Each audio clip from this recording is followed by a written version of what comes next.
It was a movie that wasn't supposed to work. It was too small, too brutal, too strange. I'm gonna take that as a yes. But from the grit of its basement sets to the bruises of its cast, it carved its way into horror history, one bloody frame at a time. Behind every scream was a story of risk, of pain, of madness, and sometimes of hedgehogs.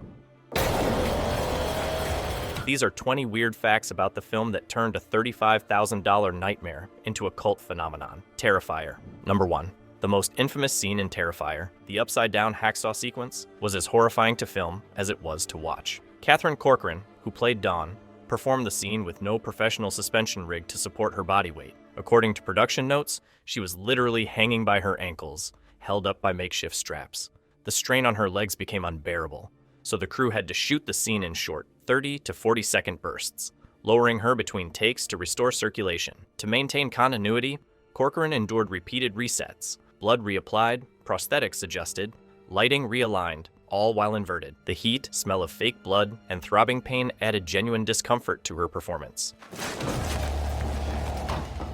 Leone later admitted the realism came at a cost. You can't fake that kind of tension. It's exhaustion, fear, and sheer physical suffering captured on camera. Number 2. From the moment you think silent killer clown, you assume the actor whispered menace. But here's the wild truth. David Howard Thornton won the role of Art the Clown by miming eating his victim's blood and adding salt to sell the flavor. Picture the audition room. An empty stage, a single overhead light. Thornton crouches, pantomiming a fresh, severed limb. He leans in, breathes it in, then brings an invisible finger to his lips, then pretends to taste. He pauses, adjusts, pinches his lips, and mimics sprinkling salt on blood. The selection panel leans forward. That weird, visceral gesture is what sealed the deal. He wasn't just silent, he was monstrous in gesture. And when Damien Leone saw that, he shut the audition room down. That was art. That single moment became the audition legend that defines the film's unnerving visual language. No spoken threats, only haunted pantomime, implied horror, and a body horror that speaks without words.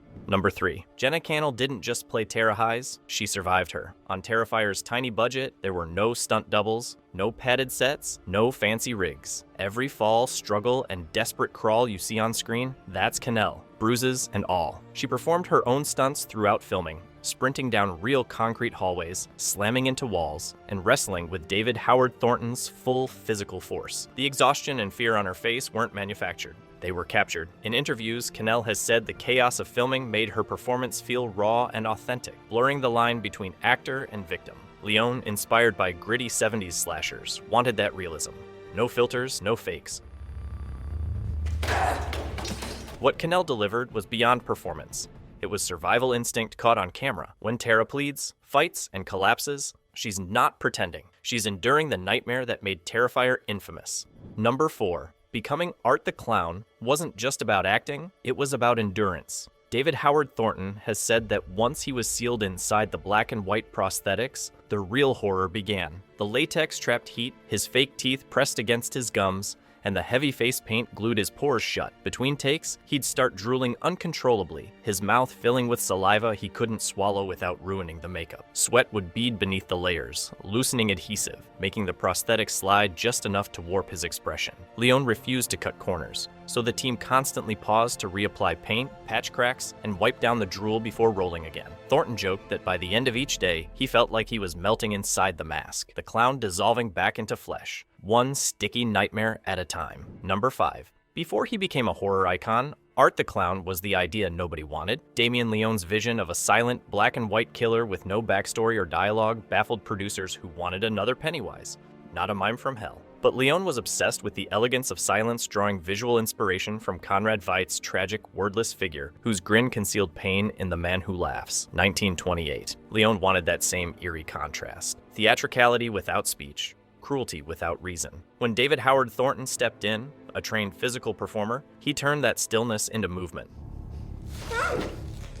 His exaggerated gestures, cartoonish timing, and eerie grace made Art both absurd and terrifying. Suddenly, what had seemed too weird became unforgettable. The silence wasn't a flaw, it was power. Art didn't need to speak. His grin said everything, and that grin would echo through horror history. Number 6. Before the world met Art the Clown, Damien Leone was chasing a very different nightmare. His earliest concept wasn't about a clown at all. It was about 3 teenagers trapped in an abandoned hospital, hunted by demonic cultists, and dragged into hell itself. That idea became his short film, The Ninth Circle, a grim, supernatural horror drenched in occult imagery. Leone poured his early ambitions into that short. Flickering lights, robed figures, ritual sacrifice, but one detail stole every scene: a silent clown watching from the corner. That was Art's first appearance. He was never meant to be the lead. He was background chaos, an afterthought to heighten unease, but audiences fixated on him. His stillness, his grin, his mime-like cruelty outshone the demons. Leone realized that this small, wordless figure was far scarier than any monster in the script. So he scrapped the demon mythology and rebuilt his story around Art. No coven, no ritual, just raw, personal terror. That pivot marks the birth of Terrifier. What started as a supernatural descent into hell became something more grounded and grotesque, a slasher without reason, where the supernatural hides in the silence. It's a perfect example of how horror sometimes discovers its villain by accident. A single background monster stepping forward, ready to devour the movie that created him. Number 7. Few kills in Terrifier are as disturbing or unforgettable as the one where Art scalps his victim and wears her hair like a wig. But that grisly image didn't come from a storyboard or shock value brainstorm. According to Damien Leone, the idea started as a joke. His girlfriend once asked, "Wouldn't it be creepy if Art wore a wig?" Leone laughed, then paused. What if it wasn't a wig at all? What if it was her scalp? That single offhand comment mutated into one of horror's most grotesque set pieces. Art's act isn't just murder, it's mimicry. He doesn't only destroy identity, he steals it, parading around in a mockery of femininity and humanity. The scene became symbolic of Art himself, a monster obsessed not with killing his victims, but becoming them, one shredded disguise at a time. Number 8. Imagine building fear with near nothing. Terrifier was made for just $35,000, yet it birthed an entire cult franchise. Damien Leone, already used to micro-budget horror from his short films, stretched every dollar. The crew reused props, leveraged guerrilla filming, and slept in vans. Makeup effects were cobbled together in basements. Every scream, every prop, every drop of blood had to count. But far more than constraints, it became creative fuel.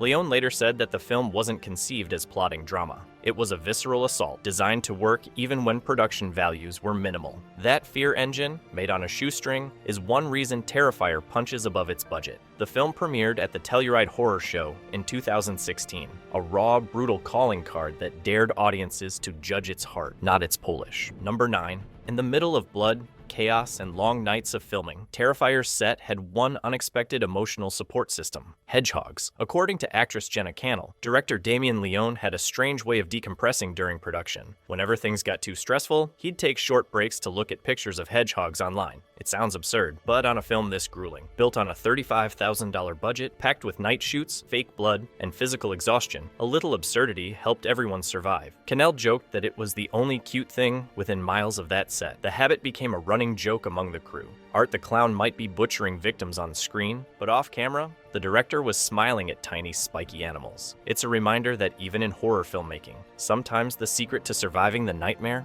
is something small, soft, and harmless. Number 10. Before Terrifier ever hit theaters, Art the Clown had already killed on screen, quietly, inside Damien Leone's 2013 anthology, All Hallows Eve. The film stitched together Leone's earlier shorts, including The Ninth Circle and the original Terrifier short, creating a VHS-style nightmare where a babysitter discovers tapes that unleash Art into her reality. It was lo-fi, experimental, and dripping with dread. But audiences couldn't stop talking about the clown. Even though he wasn't the main character, Art's wordless brutality overshadowed every other segment. That audience reaction became the turning point. Leone realized he didn't just have a character, he had a monster strong enough to carry an entire film. When Terrifier, 2016, finally arrived, it wasn't a debut, it was a resurrection. Art had crawled out of the tape and into horror history, a villain born from the static between short films. Number 11. Before he smeared on the black and white makeup of Art the Clown, David Howard Thornton had already explored another brand of madness: the Joker. He portrayed Gotham's most chaotic villain in the web series Nightwing, Escalation. 2012, where he honed the exaggerated expressions, razor-sharp timing, and body language that would later define his silent killer. Thornton has said that playing the Joker taught him how to act with the face, to communicate full emotion without relying on words, a skill that became essential when art spoke in gestures and grins instead of dialogue. But while the Joker hides behind wit and chaos, art hides behind stillness. One laughs at the world, the other watches it die quietly. That transition from verbal insanity to physical menace was the perfect training ground. Thornton didn't just play a clown twice. He perfected opposite extremes of madness. Number 12. David Howard Thornton once described Art the Clown as an evil Mr. Bean. And strangely, it fits. Like Rowan Atkinson's bumbling silent character, Art communicates entirely through exaggerated expressions and pantomime. But where Bean's antics spark laughter, Art twists the same physical comedy into sadism. Thornton, a trained stage actor and voice impressionist, built Art's personality around rhythm, gesture, and contrast, the way stillness can suddenly snap into violence. He borrowed from classic physical performers like Charlie Chaplin and Jacques Tati, then drenched their playfulness in blood. The result is hypnotic, a clown who's funny for half a second before the horror sets in.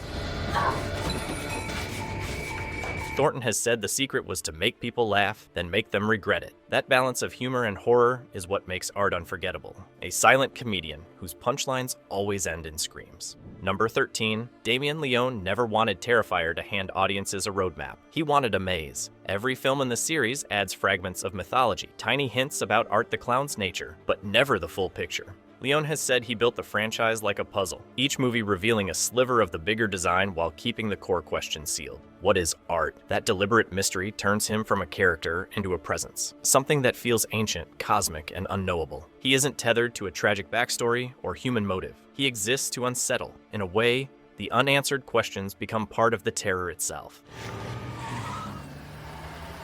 Because when you strip away explanation, when the clown keeps returning without reason or remorse, the horror stops being about him and becomes about us, our need to understand what can't be understood. Number 14. What is Art the Clown? That question haunts the Terrifier series, and Damien Leone prefers it that way. From the beginning, Leone refused to define whether Art was human, supernatural, or something in between. Yet his actions hint at something beyond mortality, surviving gunshots, resurrection after suicide, and full-body reanimation in Terrifier 2. Wikipedia.org.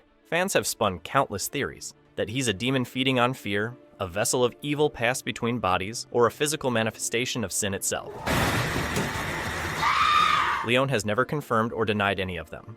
He insists mystery is scarier than mythology. By never giving Art a soul or a backstory, he becomes an archetype, a living void. His silence feels eternal, his violence ritualistic. In Terrifier, evil doesn't explain itself. It simply arrives, performs, and leaves, smiling. The ultimate horror. Meaning without motive, death without reason. Number 15. Damien Leone never meant for audiences to feel anything for Art the Clown, yet somehow they did. Leone designed Art as pure evil, a blank, silent force of chaos without trauma, motive, or redemption. But horror fans, being who they are, began reading deeper. Some saw loneliness in his silence, others a strange artistry in his kills, even a warped sense of humor that bordered on tragic self-awareness. Leone found this fascinating, but unintended. He said, "I never wanted people to sympathize with him, but I love that they do." The paradox became part of Art's power. His eerie charisma, almost childlike curiosity, makes his violence feel ritualistic, as though he kills not out of rage, but compulsion. That accidental depth turned a silent monster into something far more unsettling, a killer people couldn't help but watch. And weirdly, understand. Number 16. Before Terrifier terrified anyone, it was just an Indiegogo campaign with a dream. Damien Leone, still known mostly for his short films, launched a small crowdfunding page hoping to turn his All Hallows Eve segment into a full-length feature. But the campaign never reached its goal. Most filmmakers would have shelved the project there. Leone didn't. He took the few $1,000s raised, borrowed gear, called in favors, and pushed forward anyway. The production ran on fumes. Recycled props, volunteer crew, and long nights in borrowed basements. The Indiegogo backers who did contribute were credited in the final film, a badge of underground loyalty that still makes horror fans proud. That half-funded campaign became part of Terrifier's legend, proof that sometimes the scariest thing isn't a clown with a hacksaw, but the risk of chasing your dream with almost nothing but blood, sweat, and stubborn faith. Number 17.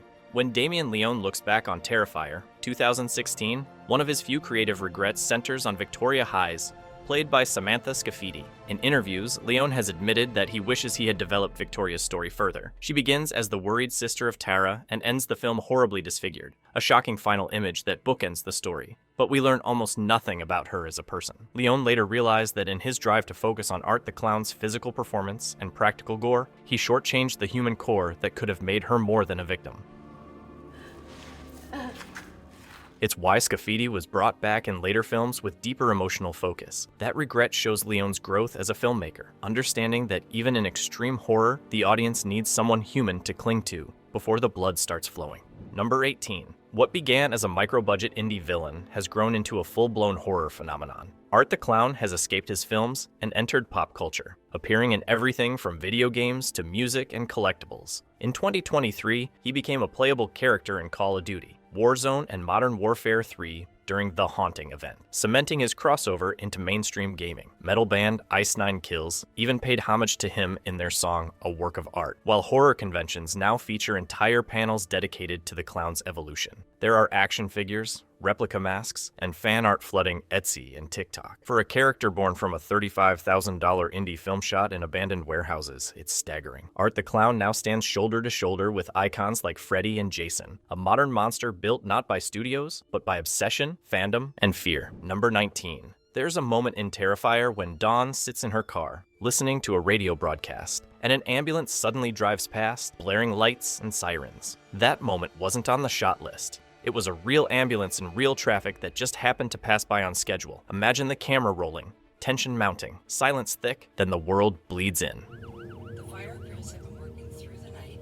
That random ambulance becomes a shock beat, unplanned, jolting the film's illusion in just the right way. The crew later kept the take because it broke tension and felt too real. That is a small reminder that in horror, chaos is your best friend, and sometimes reality delivers the best scares. Number 20. When Terrifier 3 entered production, Damien Leone faced a strange creative problem. The face of Art the Clown no longer fit. The original prosthetic molds had been sculpted years earlier around Mike Gianelli, the first actor to play Art in All Hallows Eve. By the time David Howard Thornton took over, the fit wasn't perfect, forcing the makeup team to constantly adjust, stretch, and glue new layers onto old designs. Fangoria.com. For the third film, Leone decided to start from scratch, creating an entirely new life cast of Thornton's head and rebuilding the clown's prosthetic piece by piece. Even tiny details, like the curve of the brows and the shadow line under the cheekbone, were re-engineered for expression. Thornton called it liberating. For the first time, Art fit me, he said. The redesign didn't just update a mask. It gave the monster a face truly made for its master. From a mime audition drenched in invisible blood to an actress hanging upside down by her ankles, Terrifier was never about playing it safe. It was about testing limits of budget, of sanity, of pain, and finding beauty in the brutality. What started as a failed crowdfunding dream became a movement. What began with silence ended with screams echoing across the horror world. If you crave the stories hiding behind the screams, subscribe and rewind for more twisted truths from the shadows of cinema, because in the world of Terrifier, even silence bleeds.